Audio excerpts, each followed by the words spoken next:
नांदेड जिल्ह्यातील बत्कलवाडी येथे 2 ऑक्टोबर 2018 साली घडलेल्या हत्या प्रकरणातील 7 आरोपींना न्यायालयाने निर्दोष मुक्त केले आहे।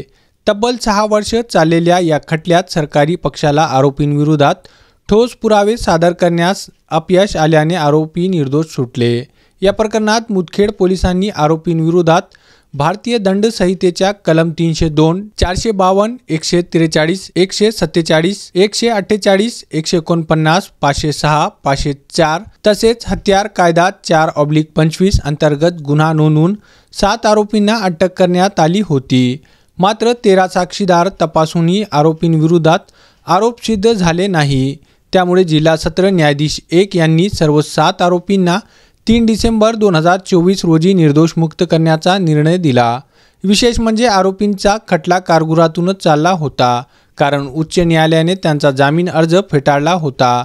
आरोपींच्या बाजूने ॲडव्होकेट नितीन सोनकांबळे यांनी प्रकरणाची प्रभावीपणे बाजू मांडत त्यांना निर्दोष सिद्ध केले। या निकालानंतर आरोपींनी ॲडव्होकेट नितीन सोनकांबळे यांचे आभार मानले।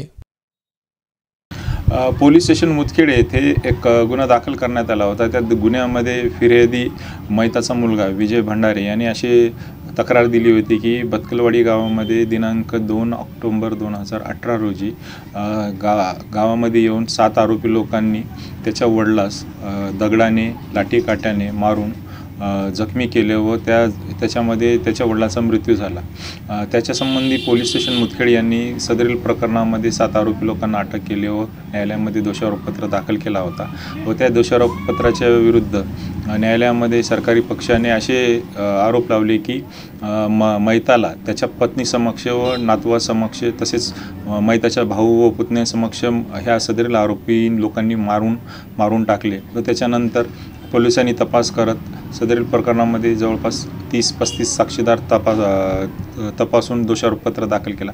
आम्ही न्यायालयासमक्ष अशी बाजू मांडली की जे काही आरोप लावण्यात आलेले आहे सरकारी पक्षातर्फे आरोपींच्या विरुद्ध ते सर्व खोटे आहे, कारण की फिर्यादी हा घटनास्थळी उपस्थित नव्हता, परंतु जी मैताची पत्नी होती तिचं असं म्हणणं होते की माझ्या समक्ष आरोपी लोकांनी तिच्या पतीस दगडाने व लाकडाने मारलेले होते। परंतु जेव्हा तिला तपासण्यात आलं उलट तपासामध्ये तेव्हा तिने असे सांगितले की घटनेविषयी तिला काही माहिती नाही, परंतु ती सरतपासामध्ये सांगते की ह्या लोकांनी मारलेले आहे। पण ती आरोपी लोकांचे जे माझे पक्षकार आहेत गोवर्धन जनार्दन हाटकर यांना ओळखण्यास त्यांचं पूर्ण नाव सांगण्यास ती असमर्थ ठरली।